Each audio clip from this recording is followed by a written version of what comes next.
Hi everyone, Jody with The Ring Lord here. Welcome to Season 2, Episode 7 of our Beginner Weave series. This is Oops. Oops is a really fun weave to make. It is a lot easier to make than it looks. It's not a complicated weave. It is a 4-in-1 weave and is slightly different from European 4-in-1. The ring sizes on the samples here are 14 gauge SWG 2mm wire in 5/16 of an inch internal diameter, 16 gauge SWG 1.6mm wire in 7/32 of an inch, 18 gauge 1.2mm wire in 5/32 of an inch, and 19 gauge SWG, that's 1mm wire, in 9/64. So the aspect ratio of this weave is around 3.4-ish. This one up here is actually an aspect ratio of 4. I did not try the 14 gauge 1/4 inch rings yet. I'm not sure they'll work. I think they might be a tiny bit too small. So 9/32 would be the next size, but we don't have that in anodized aluminum yet, so I went ahead and used 5/16, and I think it looks really nice. So that is the size we're going to use for making this weave in this video. So the way we start this weave is with a small patch of European 4-in-1. So I will be using shiny gold rings and our matte titanium gray in saw cut anodized aluminum.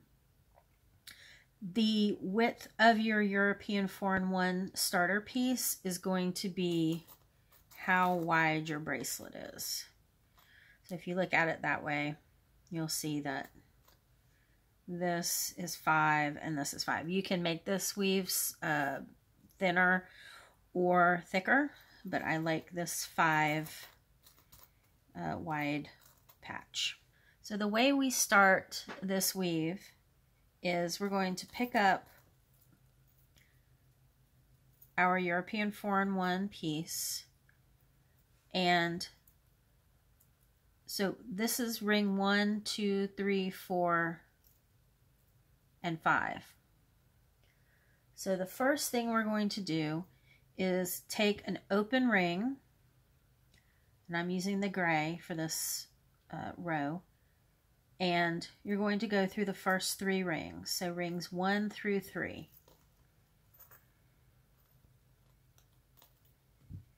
And close it.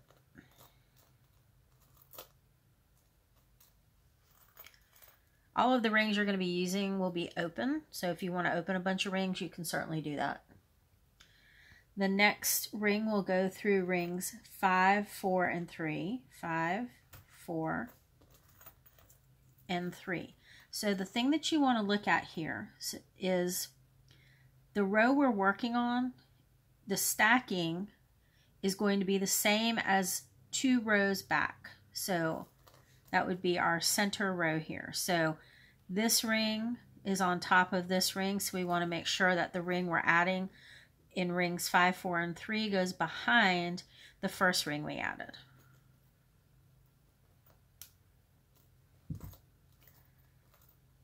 So this is what you will have. Now we're going to add 3 more rings. There will always be 5 rings in a row. So if you don't have 5 rings on the same row of rings, something is not right. So the next thing we're going to do is add an open ring to ring 1 and close.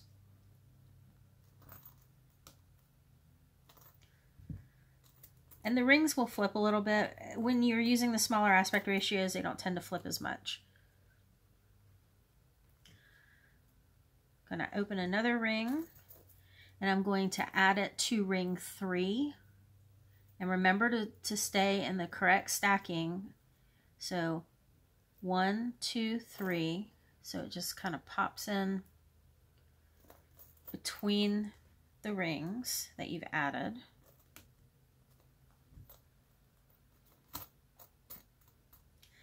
And now we're going to add our 5th ring,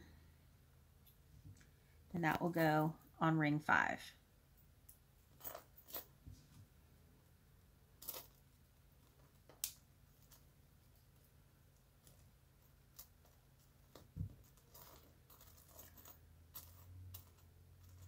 So here is, oops, our first completed row.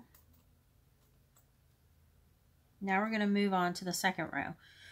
So the second row will have the same stacking as this last row of the European 4-in-1, and I'm going to use the shiny gold.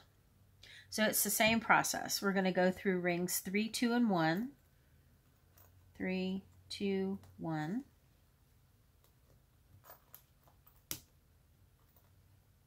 We will go through rings 5, 4, and 3. Now we want to stack this ring on top because this ring right here is on top. So 5, 4, and 3.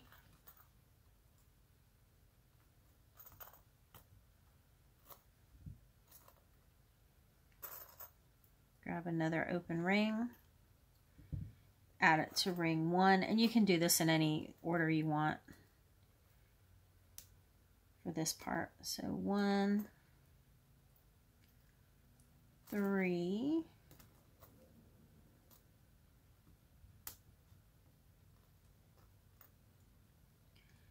and 5. So the main thing for this weave, you want to make sure that you're stacking the rings correctly, or else the rings will bind and get really tight, and you won't have a nice fluid weave like you see here.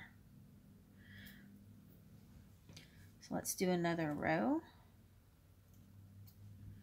So 3, 2, and 1. Sometimes it's easier to pick it up. It's however you want to do it.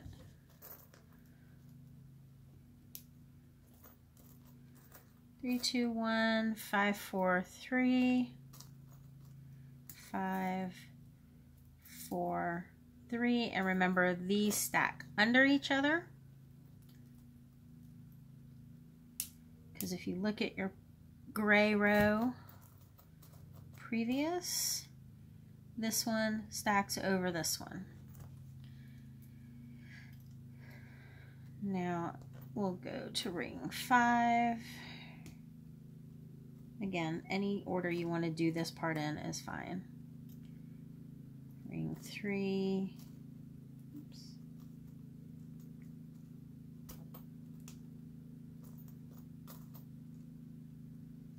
And then ring 1.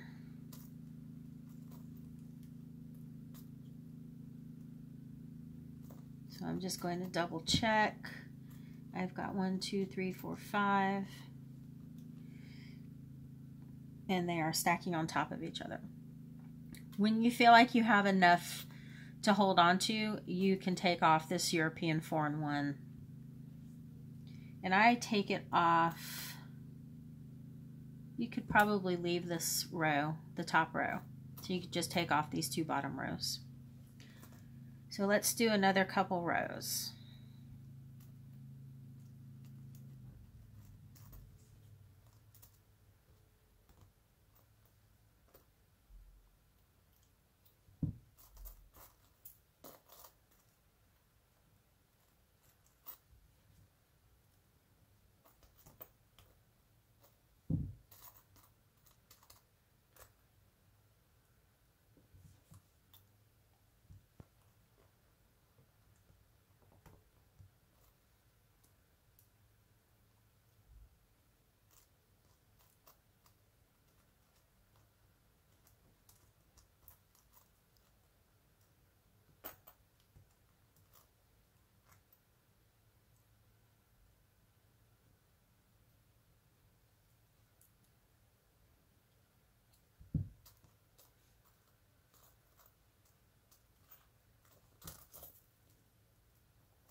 So this ring I actually put in the wrong place. And I can tell because it's not stacking correctly. So let's find the closure. There we go.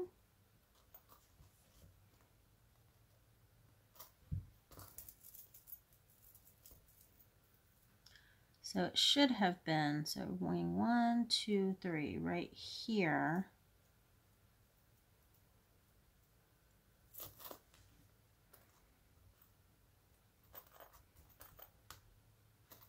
Now it's stacking correctly.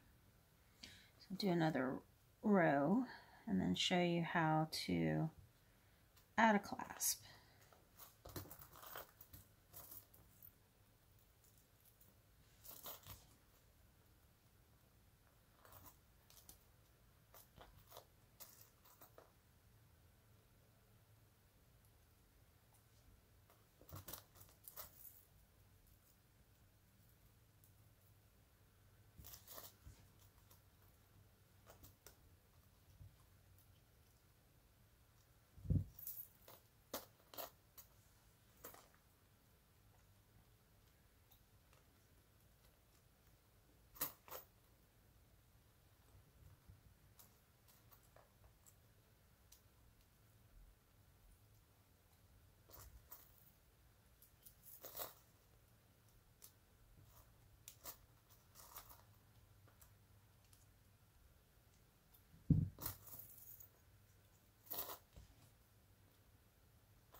Okay, so for wider bracelets like this or necklaces, whatever you're making, you could probably use this for a belt, straps. I'm sure it's got lots of uses. You can either use, if you can find a tube clasp, or it's also called a slide clasp. If you can find one of those that's wide enough and has enough loops on it, you can certainly use that. You can also graduate this down so that you have 2 or 1 rings at the end. So let me quickly show you how to do that. And then you can just put a lobster clasp on it.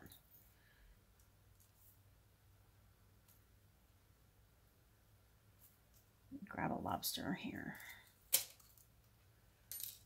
Okay, so to graduate this, you would simply do the grabbing the 3 rings,